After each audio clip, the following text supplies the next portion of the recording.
네, 안녕하십니까. MDMS의 조래열 목사입니다.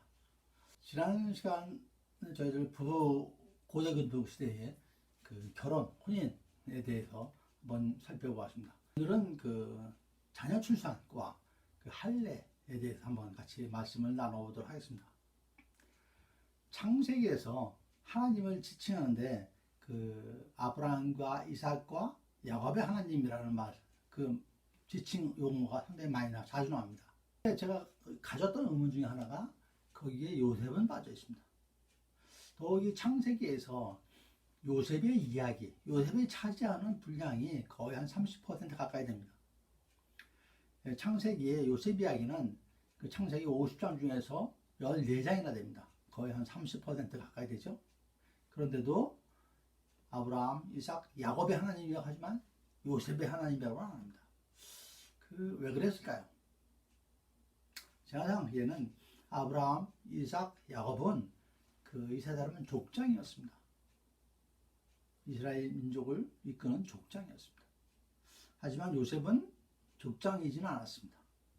그래서 그러지 않았나라는 생각을 많이 해봅니다. 요셉은 그 업적 또한 대단합니다. 처음에 어렸을 때 애굽 땅으로 노예로 팔려갔었죠. 그 다음에 주님의 인도하심과 보호하심으로 애굽의 총리까지 됩니다. 총리가 되었지만 동족을 이끌지는 못했던 것입니다. 그래도 하나님께서는 요셉을 통해서 극심한 가뭄에 처했던 이스라엘 족속을 구하시고 이스라엘에 번영할 수 있는 그 기반을 만드는데 큰 역할을 하게 하십니다. 이러한 커다란 업적이 있었음에도 불구하고 요셉은 이스라엘 민족을 이끄는 족장은 아니었던 것입니다. 또한 다윗과 예수님의 계보로 이어지는 가문도 아니었습니다. 여기서 족장 이야기를 잠깐 해보도록 하겠습니다. 이들은 단순한 족장이 아닙니다. 다윗과 예수님 계보로 이어지는 그러한 주역이 되는 것입니다. 다윗과 예수님으로 이어지는 하나님의 자녀의 계보를 이어가게 됩니다. 창세기 12장 2절부터 3절의 말씀을 제가 잠깐 읽어보도록 하겠습니다. 내가 너로 큰 민족을 이루고 네게 복을 주어 내 이름을 창대하게 하리니 너는 복이 될지라. 너를 축복하는 자에게는 내가 복을 내리고 너를 저주하는 자에게는 내가 저주하리니 땅의 모든 족속이 너로 말미암아 복을 얻을 것이라 하신지라라고 말씀하십니다. 이 말씀은 여호와 하나님께서 아브라함에게 하신 언약입니다. 족장 이야기는 이 하나님의 약속으로 이어지는 것입니다. 또한 이 약속은 아브라함이 메소포타미아의 우르를 떠나서 아버지 데라와 함께 아버지 데라의 인도하심과 이끌으심으로 아브라함이 메소포타미아 우르를 떠나서 약속의 땅 가나안으로 이주하게 된 것이죠. 주님께서 여호와 하나님께서 그렇게 인도를 하신 것입니다. 모든 것이 그분의 계획이십니다. 아브라함의 아버지 데라는 가족을 데리고 왜 우르를 떠나야만 했을까요? 살기 좋은 땅, 살기 좋은 고향 땅을 뒤로 한 이후에는 합당하고 또 충분하고 피치 못할 사연이 있었을 것입니다. 그 답은 실제로 창세기 1장 30절에 있습니다. 데라가 우르를 떠난다는 말씀 바로 그 앞절이죠. 사레가 임신하지 못함으로 자식이 없었더라 라고 하십니다. 사레가 자식이 없었던 것입니다. 물론 그것도 하나님의 계획이죠. 그 시대에 자식은 종족 번식이요 부의 상징이기도 합니다. 전쟁에 나가서 많은 남자들이 죽게 되는데 그러려면 남자 아들들이 많이 있었어야 됩니다. 자식이 없다는 것은 그래서 신의 저주를 받았다고 생각도 했습니다. 주위에서 얼마나 많은 눈총을 줬겠습니까? 얼마나 많이 손가락질을 했겠습니까? 신에게 저주받은 가문이라고, 신에게 저주받은 여자라고 온갖 비난을 받았을 것입니다. 사라가 그렇게 비난을 받았을 것으로 추정을 하고 있는 것이죠. 그러니 살기 좋은 고향 땅 우르를 떠나게 할 수밖에 없었던 것이죠. 여러분, 말이 쉽지 자신의 고향, 삶의 터전을 떠난다는 것이 어찌 그리 쉬운 일입니까? 더군다나 혼자 가는 것도 아니고 가족들을 데리고 간다는 것이 결코 쉬운 결단은 아닙니다. 하지만 거기에는 하나님의 인도하심이 있었음을 우리는 보아야 됩니다. 그런데 후에 생각하면 이 모든 것들이 하나님의 계획이었죠. 이스라엘 백성이 갈 곳은 가나안 땅인 것입니다. 하나님께서 계획하고 예비하신 땅, 가나안 땅. 그 계획을 이루시기 위해서 진행하신 일인 것입니다. 우리의 삶 속에 이러한 여정들이, 우리의 삶의 여정에 이러한 일들이 얼마나 많이 있습니까?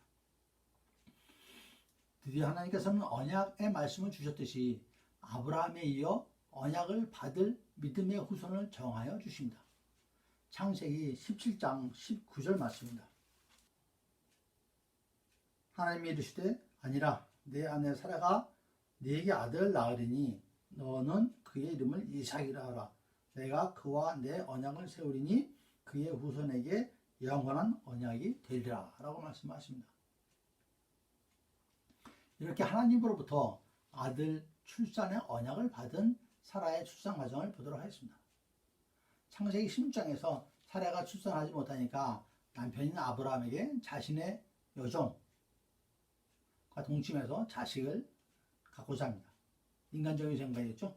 그래서 애굽 사람인 여종 하갈과 아브라함이 동침을 하고 임신하고 출산을 하게 됩니다.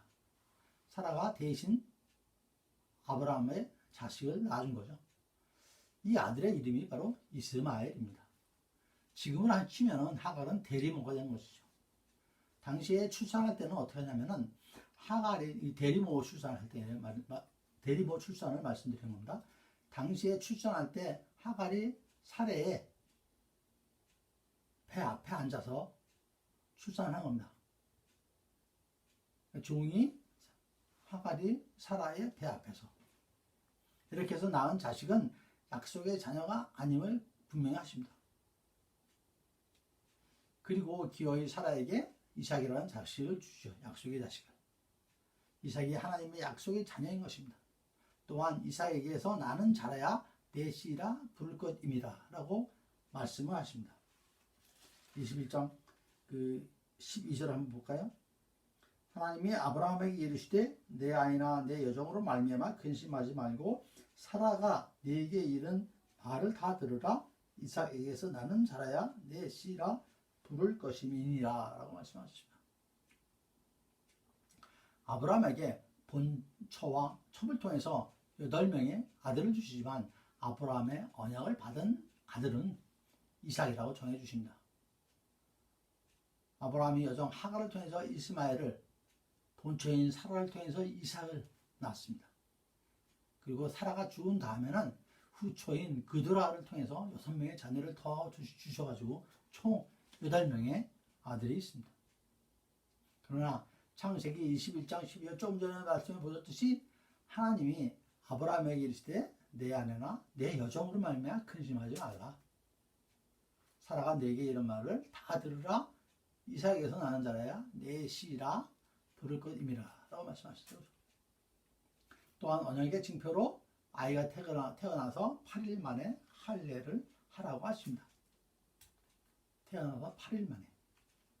이렇게 해서 태어난 이삭도 그 장성에서 리브가를 아내로 맞이하지만 이 리브가 또 임신이 잘 되지 않았습니다.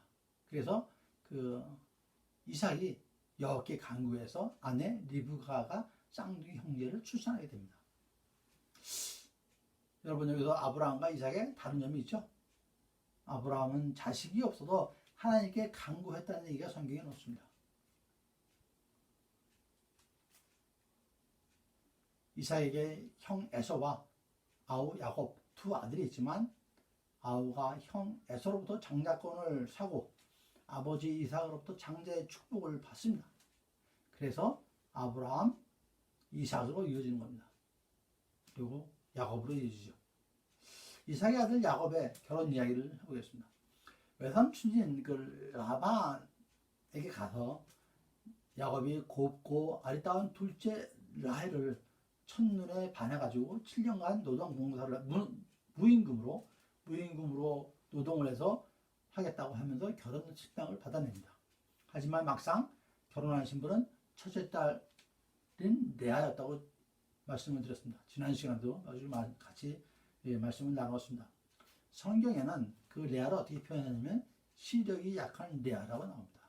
야곱이 외삼촌에게 또 건의를 해서 7년을 더 노동을 하고 자기가 첫눈에 반한 그 라헬을 아내로 맞이합니다. 총 14년. 결혼한 다음에도 또 6년을 더 일하죠. 총 20년을 무노동으로, 무보수로 노동을 합니다. 그래서 야곱은 레아, 라헬 두 자매와 결혼하고 두 자매를 그 부인으로 맞는 그런 일이 생깁니다. 그렇게 결혼한 두 사이좋은 자매 레아와 라헬은 출산 경쟁을 하듯이 합니다. 야곱이 사랑한 둘째 라헬에게 하나님께서 자식을 주지 않자 라헬은 그녀의 여종 빌하와 야곱이 동침하도록 합니다. 언니인 레아는 자식을 낳았지만 아들 넷, 루벤, 시므온, 레위 그리고 유다를 낳고 출산이 멈춥니다. 동생 라헬은 출산을 못하고 언니를 시기해서 결국은 그녀는 자신의 여종 실바를 야곱과 동침하게 하죠. 이에 지자라 레아도 언니죠. 레아도 그녀의 여종 빌하를 통해서 단과 납달리를 낳습니다. 레아의 큰아들, 그러니까 아들 넷을 낳고 더 이상 임신이 안 되자 큰아들인 그 루벤이 엄마가 딱해 보였는지 합환체, 그 임신이 잘 되게 하는 그런 합환체를 얻어가지고 엄마에게 건네줍니다. 하지만 레아의 동생 라헬이 아이가 없었다고 말씀드렸죠? 그 언니한테 합환체를 달라고 합니다. 자기가 애가 없으니까, 자식이 없으니까 그 합환체를 자기가 달라고 합니다. 그러면서 남편 야곱을 언니 레아하고 같이 동침할 수 있게, 잘 수 있게 해줍니다. 그리고 이러한 출산 경쟁으로 해서 12아들이 낳고 12족속이 탄생을 하는 것입니다. 여러분, 야곱이 육신적으로 택한 아내는 아리따운 라헬입니다. 그러나 아브라함에서 다윗, 예수님의 계보로 이어지는 것은 라헬이 아니고 레아였습니다. 레아들, 넷째 아들, 네 번째 아들 유다가 그 장본인입니다. 여러분, 창세기에 하와를 아담의 갈빗대로 만드신 다음에 어찌하셨습니까? 여호와 하나님이 아담에게 취하신 그 갈빗대로 여자를 만드시어 그를 아담에게로 이끌어오시니 라고 말씀을 하십니다. 야곱이 인간적으로 택한 아내는 라헬이지만 하나님께서 이끌어온 아내는 레아였던 것입니다. 그렇다고 하나님께서 라헬을 못 본 척 하시지는 않았습니다. 라헬의 간절한 마음을 알고 두 아들을 낳게 하셨습니다. 친아들로 요셉과 베냐민 두 아들을 주셨습니다. 요셉은 너무나도 잘 알고 있어서 말씀을 생략을 하고, 베냐민은 라헬의 첫째 아들인 요셉을 낳고 15, 16년 후에 낳았습니다. 엄청 한참 있다가 낳았죠. 베냐민을 낳다가 라헬은 산국으로 죽게 됩니다. 여기에서 알아두실 것은 이스라엘 12지파가 솔로몬 왕조의 둘로 갈라지죠. 북이스라엘하고 남유다. 남유다는 북이스라엘은 12족속 중에 10족속이 들어가 있고 남유다에는 2족속이 들어가 있는데 그 2족속이 누구냐? 유다하고 베냐민입니다. 유다가 누구죠? 첫째 언니가 난 네 번째 아들이죠. 라헬은 막내 아들 베냐민이죠. 하나님의 놀라운 섭리라고 하지 않을 수 없습니다. 예수의 계보로 있는 유다, 그리고 어머니의 산고로 죽고 태어난 아들 베냐민, 이건 구속사의 뜻이 있습니다. 그리고 베냐민은 8번째로 본초에서 나온 자녀입니다. 레아가 6명, 라헬이 2명을 낳았죠. 그러므로 야곱의 본초를 통한 후손이 8명, 여정을 통해서 4명의 자녀를 갖게 됩니다. 성경에 나오는 숫자 중에서 3, 7, 12 의미는 여러분들 익히 잘 알고 계실 것입니다. 오늘은 팔자 얘기를 잠깐 해보겠습니다. 숫자 8은 새로운 시작을 의미합니다. 일주일이 지나고 새 주일이 시작하는 첫 번째가 8일이죠. 대홍수 때, 노아의 대홍수 때 그 구원받은 식구가 8명입니다. 그리고 다윗이 아버지 이새의 막내 아들이죠. 8번째 아들입니다. 이같이 8이라는 숫자는 새로운 시작, 부활과 새 질서의 상징적 의미가 있습니다. 할례가 며칠 한다고요? 태어나고 8일 만에 할례 한다고 했죠. 할례는 어떤 의미죠? 언약의 자식이 된다는 의미로 말씀을 드렸습니다. 할례는 히브리 말로 브리트 밀라라고 합니다. 브리트 밀라. 헬라어로는 페리토메라고 그러는데 브리트가 계약, 언약이라는 뜻입니다. 밀라가 할례라는 뜻입니다. 그러니까 브리트 밀라 합치면은 언약의 할례라고 하는 것이 더 정확할 것입니다. 할례 의식은 하나님께서 아브라함과 맺으신 언약에 대한 상징인 것입니다. 하나님은 아브라함과 노예를 포함한 그 가정에 속한 모든 남자들에게 할례를 하도록 하셨습니다. 그때 아브라함의 나이가 99살이었죠. 이때부터 이스라엘 남자들은 이 언약 의식을 통해서 하나님의 백성이라는 표식을 몸에 갖게 되는 것들입니다. 할례는 얼마나 중요하냐면 태어난 지 8일째 된 날 하는데 그 날이 안식일일 경우에도 하는 것입니다. 심지어는 대속죄일이 그날이어도 합니다. 그만큼 중요한 의식입니다. 왜? 하나님의 언약의 할례이기 때문에 그렇습니다. 할례 의식을 집행하는 건 누구냐면 유대인 공동체 성인 10명이 모여야 10명 이상이 모여야 할례 의식을 하게 되는데 옛날 고대 근동 시대에 그래서 10명 이상이 모여야 되니까 많은 사람을 일가 친척을 초대를 했겠죠. 그래서 할례를 의식을 합니다. 할례는 가정이나 회당 또는 병원에서 행해지는데 그 할례 의식을 하기 전날 밤에 아버지는 밤새 성경을 읽으면서 아들을 사탄으로부터 지키고 할례일에 하객들은 일찌감치 와서 축하 파티를 열어서 덕담 나눈다고 합니다. 이를 샬롬 자코르라고 합니다. 샬롬 자코르. 시간이 돼서 아버지가 아들을 안고 할례가 끝나면 아들을 안고 하객들이 모여있는 방으로 들어서면 하객들은 모두 일어나서 환영합니다 라고 인사말 하고 할례가 끝날 때까지 모두 선체로 기다려야 하는 것입니다. 할례는 과거에는 아버지가 직접 했었죠. 성경에는 모세 아내 십보라가 할례를 행하기도 합니다. 불가피한 경우에는 그렇게도 했습니다. 후기에 유대 사회로 오면서 정통파 유대인인 모헬이라는 통칭하는 특별히 훈련받은 정통파 유대인, 이 사람이 할례를 집행합니다. 모헬이라고 합니다. 이때 어머니와 하객은 다른 방에서 기다리고 있다가 그 모헬이 할례 시술을 하면서 피를 한 방울 떨어뜨리게 되는데 그 피가 육체의 생명은 피에 있음이라 라는 상징적 의미가 있다고 합니다. 할례를 다 마치면 모헬은 포도주를 한 잔 따르고 축원하고 하나님께 감사의 기도를 드리고 하객들에게 할례가 성공적으로 마쳤음을 알려줍니다. 그러면 할례는 하객들은 이제 이 아이가 하나님과 언약으로 인도된 것처럼 그 아이를 하나님께서 율법의 공부와 결혼과 좋은 행실의 사람이 될 수 있기를 그런 아이가 될 수 있도록 기도하는 것입니다. 이 시대에 우리는 할례의 육적 의미보다는 영적 의미를 헤아려야 할 것입니다. 신약성경 갈라디아서 6장 15절 말씀을 보도록 하겠습니다. 갈라디아서 6장 15절에 할례나 무할례가 아무것도 아니로되 오직 새로 지으심을 받는 것만이 중요하니라. 그러니까 구약에서는 할례가 새로 지으심을 받는 걸 의미한다고, 언약의 자녀로 새롭게 지으심을 받는다는 걸 알 수 있습니다. 신약시대는 꼭 할례나 무할례나 그것이 육적인 것이 중요한 게 아니라 영적인 것이 중요하다고 말씀을 하고 계십니다. 사도 바울이 고백하는 내용입니다. 할례는 하나님의 언약입니다. 하나님과 맺는 언약이 세 가지가 있는데요. 예, 시간적 언약으로는 안식일 언약이 있습니다. 안식일을 꼭 지키라고 말씀하셨죠.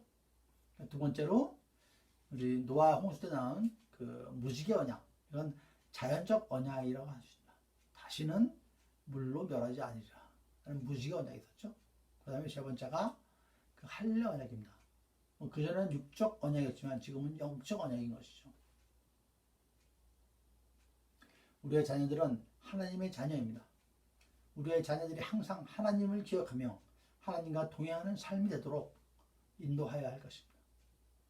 이 또한 주님께서 우리에게 부모에게 주신 그러한 소명이기도 합니다.